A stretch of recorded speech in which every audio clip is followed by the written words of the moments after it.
Hey y'all, it's your girl Toyia T, and today we have a show for you. This is called We Are Still Making History, y'all. The Black Inventors Edition. So today we have some wonderful guests to tell their story, tell you a little bit about how they came to be what they are.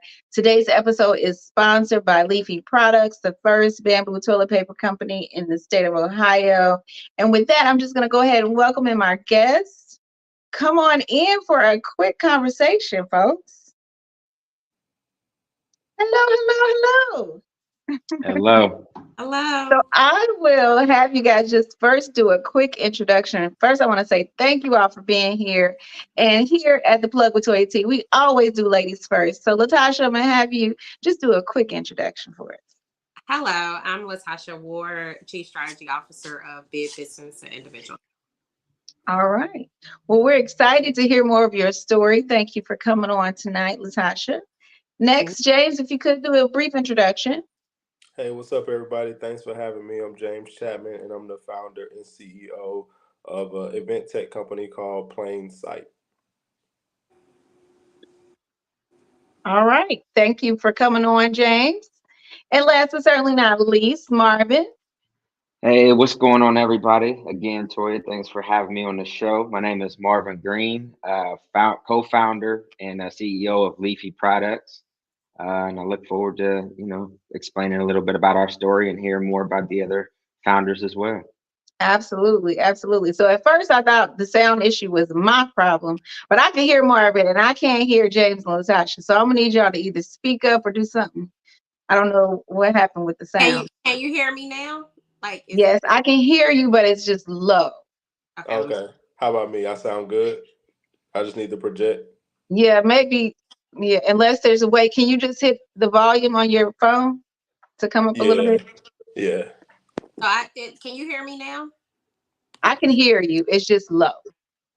So Huh. you're just gonna have to speak up so I can really hear you, because otherwise it'll sound like I don't know what you're talking about. And Okay. I'll be I like, that yeah, better. girl. So I'm excited to have you guys on the show today because I feel like it's very rare that people get to see what Black people are doing now. Like, we know about all the inventors of yesteryear, some of those major ones, but then there are people in the background that are just not being seen for all the things that they're bringing to the table, especially when it comes to inventions and new technology. So today I want you guys to tell us a little bit about your background, and then also talk to the audience a little bit about how you came to be who you are. Like, what kind of inspired you to go down this whole inventors route? And it could be anybody can go first for that question, whoever feels moved. Ladies first. Y'all not gonna take that. So I have always loved everything tech, and I've always been the why person. So I Okay. ask a lot of questions. So I wanted to, when everyone started talking about AI, I wanted to really get understanding behind it. Hence the reason behind building this app, and to be able to provide foundations and break things down. So for me, everybody's like, in tech, we talk so high level, and I wanted an app that actually just breaks it down in our language, but then also, yeah, where a 5-year-old can understand it, right? And when you say our language, can you like can you give any more detail around what that means? So when I say our language, I mean, what does it mean if I'm an African American woman who has never been in tech? What are some of the scenarios I may see? What are some of the groundbreaking things I may have to go through? And it plays a scenario out for you. But then also, when I say a language you can understand, if a 5-year-old says, how do I understand agility? It says it walks them through building a Lego set. So giving understanding so that people are not just using buzzwords and actually understanding what they're talking about. Because we hear a lot of people when they start to get into tech, they use a lot of buzzwords that they hear and they have no clue of the words that they're using. Right. Right. So just bringing it down to layman terms, and then also using a little bit of the Urban Dictionary. Right. Okay, okay, I got it. Mm. Okay, which one of the gentlemen want to go next? I can jump in on that, and we can keep it tech related. Piggybacking right off of what she was just saying, I think my background, I'm a non-technical person, so I'm not a coder, pardon, or a developer or anything like that. I Well, just where kind did those of fireworks come from, James? I don't know. I did two thumbs up, and then the technology just did it itself. It was crazy. So Oh man, it ain't working. yeah, I guess I can't tell all my secrets. But I'm a non-technical person. I promise. No tech background. But I do come from an events background. So like most of my career, I've been into events, just hosting different meetups and networking events. I used to do this thing called Workaholics in Chattanooga, Tennessee, where I'm from, where people would come between the hours of 6 p.m. and midnight and just meet up and co-work together and share ideas and work on whatever it is that they're working on at night, but doing so in a collaborative space. And I think that's what really started to spark my thoughts around how I could leverage tech to better my community. So I wanted to build out an app so people could see who else is going to be at the events and make connections. And I wanted to have them register through it and figure out how sponsorships tie into all of it. And so I think for me, just being an event creator and having that background, that's what really prompted me to start to explore the world of technology and how I could be better at what what I was already doing as a community builder, but then starting to transition that into being an actual founder of something. Got you. So you kind of like the guy in Office Space that says, "I'm a communicator. Damn it, I help him communicate." Yeah, yeah, Anybody yeah. know that? That's it. That's Okay, it. That's all it. right. Yeah, yeah, yeah. So Marvin, last but not least, can you tell us um, what sparked yours? yeah, so my background is a mixture of just a mixture. I have a little bit in tech. I'm non-technical though. I know how to speak the language to speak to the coders to be able to get what it is that I need created. But my background all the way from when I was in middle school, elementary school is artist. I know how to draw really good. Transition that over to design. From that point, in middle school, I was always the one to draw your homework out because people was like, "Hey, I don't know how to draw my homework," and I would charge them a little bit of money, draw their homework, make a little bit there. And then as I got older in the Obama era, I designed like some shirts, got out there, sold them, sent a little to the campaign and everything, but also that's a lot of it got the was the funding to get my first business started, which was a matchmaking platform that connected individuals with disabilities to barbers and stylists and creating like a training program before they went in for their service to be able to know how to handle those specific clients. From that point on, we got funded, went to an accelerator program. COVID hit, uh, kind of shut everything down for me. But it was also an interesting time for me and allowed me some time to sit back and regroup and see how everybody was going crazy over toilet paper and everything. So that always seeking the problems and finding solutions to them was always something that's been ingrained in me and it stuck with me, and that was the birth of Leafy. So And yeah. so tell them about what Leafy is. So Leafy basically is a sustainable, eco-friendly paper product brand, from toilet paper, paper towels, napkins, everything like that. And I have some good news. I can't really share too much on it because it is going back to the technical side of things. So we're working on some patent things in that area. But yeah, basically green products, black owned, with also a social enterprise piece to it, giving back to black businesses, giving back to people of need, who basically need essential products. So yeah. Okay. Well, we're going to Hmm. learn about all of you guys' businesses tonight because I think people are just interested to learn more about how you got there, what Hmm. sparked the idea, and what helps you to stay with it, right? Because we all have those moments where you're like, man, I don't think I could do this any longer. Like I done gave it everything I can give, right? And we need these moments to just be able to pour back into us so that we can continue to build. So what was your inspiration? Have you always wanted to be an inventor? Have you always been creative? Was there somebody else's business that might have inspired you to, go in the direction that you went?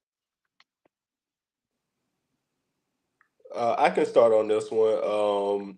I think I've always been a self motivated person, someone who's just like down to take initiative on things, like a self starter. And then I also think I've always been a very curious person, someone who's just like intrigued about different things and wanting to try different things. Like my first business, my legit business that I first started was a mobile oil change company where we would subcontract out with mechanics to go on site to do people's oil changes for them. But I don't have a mechanic background. I just hated going over my Yeah. oil changes. You know what I'm saying? So I was Right. like, all right, I want to let me try this out and break into this. And so I think that I've always just kind of been entrepreneurial minded, so to speak. And then I would say my inspiration comes from seeing other successful entrepreneurs who might look like me be able to thrive in their businesses, right? On some like, oh, if they can do it, I can do it too. Like it's good to see, people that look like me be able to achieve certain successes because I think that allows me to say, oh, well, I'm having these ideas for a reason. I should act upon them. I should research. I should do my diligence. I should try my hand at these different things. And so I think that's probably where it all stems from for me. I think that's a great point, James, because a lot of times people do have this self-doubt, right? They come from whatever background or from whatever neighborhood, and you constantly have people telling you what you can't do. But then you see somebody else doing something similar to what you wanted to do, and they look like you. You're like, wait a minute, maybe I can do it. Maybe there is an opportunity. And with that, I do want to go to Latasha because I think there are very few women in tech, and even lesser amounts of minority women in tech. And so I know that just hearing your story, people are going to be inspired to say, well, maybe I can. So I'm curious to see what caused you to go into that tech world or into your business in general. So again, like James, I've always had that entrepreneurial mindset. So I think my mindset started probably when I was 7 or 8. And my mother told me to go clean my room. And I said, well, mommy, you told me that you were going to let me earn some money for chores. And she's like, well, you need to clean your room. So I was real upset and I sat in my room and I thought about it and I said, okay, I'm going to clean it. So I took all this paper and I cut it up and I put price tags all over my clothes and I hung them up all over my room. And so I told my mom, I said, you can come in to Latasha's boutique, but in order to come in, it is elite. You have to pay me $10 to get in here first. And she started laughing and she came in. She's like, oh my God, you have taken. And the opportunity for me was the clothes that I was giving away. I'm like, okay, you're taking something from me. You have to give something to me. So I had her to pay me. Like she was so outdone by the concept that she's like, you're really serious. And I'm like, yeah. And then I would take coloring books and I would color and I would get the kids in the neighborhood and they were my employees and they would go out to the doors and distribute the coloring pages that I've done and they would bring me back the money. And my grandmother made me back because she's like, that's not what we're going to do. But when I realized I had that instinct, I was like, what can I do as a woman? For me, it's one to be more than looked at as an entertainer. We can sing, we can dance, we can do all that. It's great. But I want you to look and see what I can do with my mind. And I didn't see a lot of women in tech, and I realized that I could really bring forth. So I started my tech company in 2017. I was so excited. For that, I started my photography company. Ended up selling that to my kids for $1 so that they would own the company and have something to put on their What resume. kind of company was it? Photography. Oh, Um, photography. they would have something to put on their resume when they get old enough and say, hey, I'm going to college. I own this company. I've had it for so long. So now they own that. But then I started the tech company in 2017, and it was more understanding of project management. In COVID, we realized everyone had an issue with pivoting. And so it was like, jump on it, because we were already working from home. So we were able to go in and help companies to understand how to pivot to have that streamlined to work from home. But I wanted people to understand the value of tech and realize, like James said, he did come from a technical background. I think a lot of, especially Black women, we think we have to have a technical background to be in tech. We are the first African American company here in Cincinnati to be a partner with SAFE. And so we provide Scrum certification. And I am not a technical coder. My husband is an engineer, but we actually train and teach, architects and DevOps. We're also partners with Agile. And it lets people see that just because you don't have a background in something, don't mean you don't have the knowledge. And I think that's where a lot of people get confused. There are a lot of people who have background in things and they don't have the knowledge because they don't know how to execute on it. And so for us, it's just being able to get their foot through the door. Mine is being able to keep my foot through the door and pull other Black women in the door. So that is the top goal for me. That's why I strive so hard in this tech company, because I want us to grow and I want more Black women to be able to have a push. I was able to go speak at Harvard this weekend, and it was so amazing to see other Black women there and connect with them. I was like a kid in a candy store. I was like, hi, hi. Like I was starstruck. Like, can I take a picture with you? Like I was really excited, but it was exciting to see us, but it was also exciting to be welcomed by so many that don't look like us and wanting to hear our story and also wanting to know how we did it. So for me, it's the understanding of never stopping and keep going. Mm-hmm. And when I walk in the room, I'm a boss. And when I leave the room, I'm a boss, regardless of what anybody says. So Absolutely.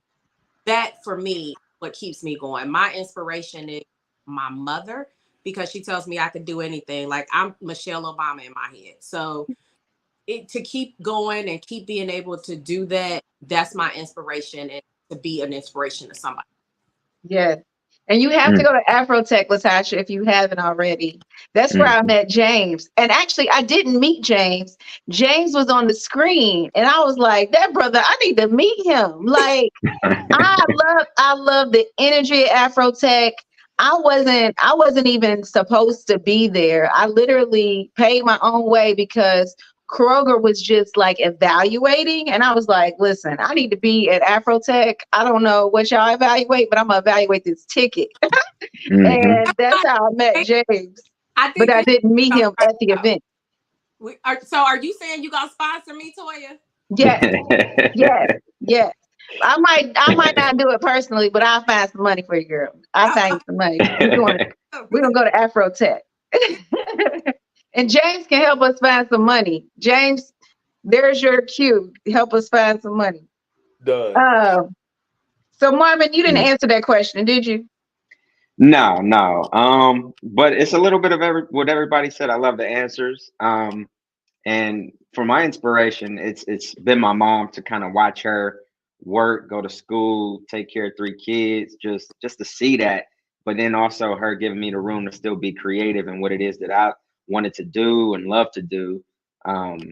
She gave me space to, find out what it is you love to do and just go after it. A lot of times I failed at that, but that's where you get to learn. Right. But another piece is it's just something. It's natural to me to be able to see something in my mind and then bring it into reality. Just creating something just from your thought has always been an inspiration to me. And that's like the main process of even being an entrepreneur for me. Doing things like that, bringing it out of your mind, thinking about it, talking about it. Now people are using it. That's what it's all about. And then creating that solution, whatever it is that problem may have been that you created for those, for, you know, your customer or your people, your family, whoever it is. But mine's is short. I mean, I think that's the inspiration. I really just like to create, and just put it out there. It's not just See one how the thing. world responds, right? Yeah, it's not just one thing. It's always, I'm always literally coming up with different ideas. Oh, that's the problem. Okay, think about this, or this is, you know, I'm always coming up with stuff. So it's just something that I love. It's a passion of mine, and that's what kind of led me down this lane of being an entrepreneur, inventor, creating things, from since I was little. And so, Marvin, you clearly have your mom and other people that are kind of inspiring you. Hmm. But what would you say to somebody that maybe doesn't have that support system, but still like has ideas, wants to bring them to Hmm. life? What would you say to someone to encourage them to go after it if they have an idea that they want to bring to the table? What I'll say is first find out what it is that you love to do. You know, kind of have some deep thought in what it is that you want to do. Um, from that point on, just put it out there. Seek out mentors, seek out people that may not necessarily be in your industry. They can be in your industry, or someone where you want to get to. Just seek them out, ask questions. You can never ask too many questions or less questions. You need to just put it out there and learn as much as you can. Um, but don't be scared to tell your idea. I mean, a lot of us sometimes, oh, I'm not going to say this idea. They're going to steal it. Your idea is always meant for you and Yeah, only you. So create it, put it out there, ask questions about it. And even if you are a little scared to put it out there all the way for people, put it in a way where you can get that bit of information that you need to be able to move forward and progress in what it is that you're trying to do. But mentors that kind of mitigate the mistakes that you're inevitably going to, you know, run into anyways. Nothing is going to be perfect, but just get out there and do it as fast as possible. So I would say that. absolutely. What about you, James? You know, business is hard. And I think that budding entrepreneurs oftentimes get into business because they're passionate about an idea, or they're excited about, you know, something, or they're really good at doing something, or I'm really good at cutting hair, like I'm going to be a barber, right? And I think that, you know, I want us to just get a good understanding of what it means to be a business person, and not somebody Hmm. who's good at doing something, and not somebody who is even good at producing just a good product and things of that nature. Like, going into business for yourself and bringing an idea into fruition and trying to make it your full-time job, and grow it and scale it and things of that nature, there's a lot of twists and turns that comes along with that. And so I would say, first, just be real about yourself and ask yourself why. Like, Hmm. why do you want to bring this idea into the world? Like, if it's to escape from a job, from a 9 to 5, that's probably not the best reason to do it, because that means that you haven't really vetted the market enough. You probably just in a rush trying to get out of this job as fast as you can, and get on That's to how I doing got a something. coffee shop, James. You know what That's I'm how I got a saying? coffee shop. You're so, and so, like, I would encourage people to really do your homework, really do your diligence, understand that most businesses fail. Go into this with both eyes open. Be okay with losing it all. If you're not willing to lose it all, and the risk of losing it all, don't roll the dice. You know what I mean? Because people have really gotten themselves into bad financial situations, family situations, when they go into business and it's not what they expected it to be. So I want to start encouraging those entrepreneurs, those budding entrepreneurs looking to get into business, just saying that I definitely encourage people to follow their dreams, but definitely do your homework and make sure that you're getting into business for the right reasons, and that you know what all the risks are that are involved with going into business. And doing that type of diligence is just going to make you a better entrepreneur in the long run. It might take you longer, but at least you'll know what you're getting yourself into. Right. You All said right, it. You Latasha. said it though. Oh, my Oh, fault. I go was going ahead. to say you said it though. It's the, you got to be willing to sacrifice. You know, when you getting in it, because you, most times you're gonna lose a lot. Whether that's your friends, you're gonna lose a relationship, you're gonna lose money, you're Something. gonna lose a lot. But you got to be willing to say, you know what, I'm gonna figure this out and keep going, because it definitely gets tough. And as long as you know that going into it, Hmm. then now you're better prepared from the gate. But I don't want folks to be naive about what Right. what this really is. Right. I think I was Anything you want to add, Latasha? I think I would say listen, because a lot of people go into entrepreneurship with a very big understanding that everyone's going to be their customer, and you have this bright idea, have this bright product or this service, and we don't listen because we want everyone to love our products. And when we don't listen, we are like the shiny ball syndrome, and we're trying to do everything. So I would say definitely listen, and then also be okay with failing, because if you fail, I mean, I teach, that's what I do. I teach people how to fail. That's what I say. But I mean, if you fail, you're going to learn. It's when Hmm. you don't learn from it that you failed. Right. So if you know that this didn't work, let me create a solution here. Just keep on creating those solutions. You know, I tell people all the time, WD-40 is not by that name because they liked it. It's because it took them 40 times to get it right. And that's the name of the product. So Mm. be okay with failing, but also listen when somebody's trying to tell you something. Don't say you know, or, oh, yeah, I was going to do that. Listen to what they're going to say, and then see how you can implement it. That's the key for me. You have to be able to. Mm. Absolutely. Okay, we have 2 minutes left. If you guys want to give some final words, some advice, or contact information. I was gonna say, Latasha stole my parting words. I mean, I was she said she said everything right there. But to add on to it, I would just say create, believe in what you're creating, do it, and fail fast, like you had just mentioned. When you fail, that's where you learn. Right. But in that failing, you're able to refine your idea. You're able to create the blueprint and what it is that you want to do, or that's where you're able to pivot into something that's becomes larger than the idea that you started off with in the first place. So um Absolutely. i would Fail i would just fast. kind I of, like that. Yes. yeah. But if you want to know a little bit more about these words of encouragement, you can reach me at you can reach me, Instagram, uh, Get Leafy Products. You can reach me on LinkedIn, Marvin Green, Get Leafy Products, but or our website at www.getleafyproducts. But give us a try, and curious to see what you think. And yeah, Check them out. yeah. Are you in the stores, or are you just online? Well, we're online right now, but we are working on Target, Kroger's, things like that. So Oh, you yeah, had me those in start. the works. I go get it. Yeah. You had James or Latasha, y'all want to Appreciate give that. any contact information? I don't know my Instagram. I oh at boy mom underscore 3 times 3. Um, so that's my Instagram.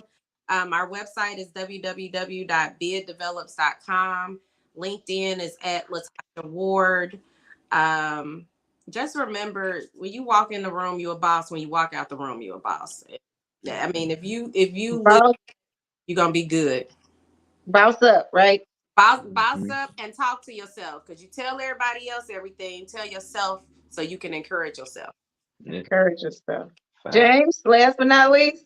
Yeah, y'all can hit me up on LinkedIn, Instagram, Twitter. It's all the same. Plain Sight CEO, PLAINSIGHT. So Plain Sight CEO on all of those. Hit me up.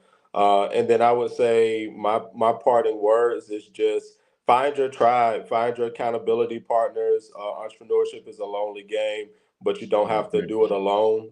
So find people who can encourage you, and uplift you through those dog days. You can ask them for advice and things of that nature. So surround yourself with other people who are along the similar paths and journeys that you are, so that you can go further with your tribe. So those are my parting words. Absolutely. And not just yes people. People that'll tell Hmm. you, What's baby, up? you better start over. That ain't it. That Because ain't Yeah. it. sometimes that's what you need. You need That's somebody to right. tell you the truth. That's Iron right. Nothing but the sharpens truth. iron. That's Yeah. right. What'd you say? I said iron sharpens iron. You got to get those people around you. Be like, nah, that ain't it. Yeah, Right. That ain't it. keep Right. iterating, baby. Mhm. That ain't it. We gonna Right. keep going, You'll okay? get the next one. You'll get the next one. Right. Right. Well, I appreciate you guys jumping on tonight. We are at time, so we're gonna go ahead and thank our sponsors right now. Okay. Today's episode of The Plug is sponsored by the following companies. At the platinum level, we have Leafy Products. Leafy Products is the first Black-owned sustainable toilet paper company in Ohio. Do your part to go green and stay clean. Purchase today at getleafyproducts.com. At the gold level, we have Alpha Wolf Aerials. Alpha Wolf Aerials offers unparalleled aerial photography, videography, inspection, and search and rescue services. Elevate your perspective with their cutting-edge technology and commitment to excellence, ensuring high-quality results for all your aerial needs. Connect with them on Instagram at alpha_wolf_aerials and discover the difference with Alpha Wolf Aerials, mastering the sky, leading the pack. At the silver level, we have Paul Glenn. Contact Paul Glenn with Fourth World Capital for all your real estate and investment needs.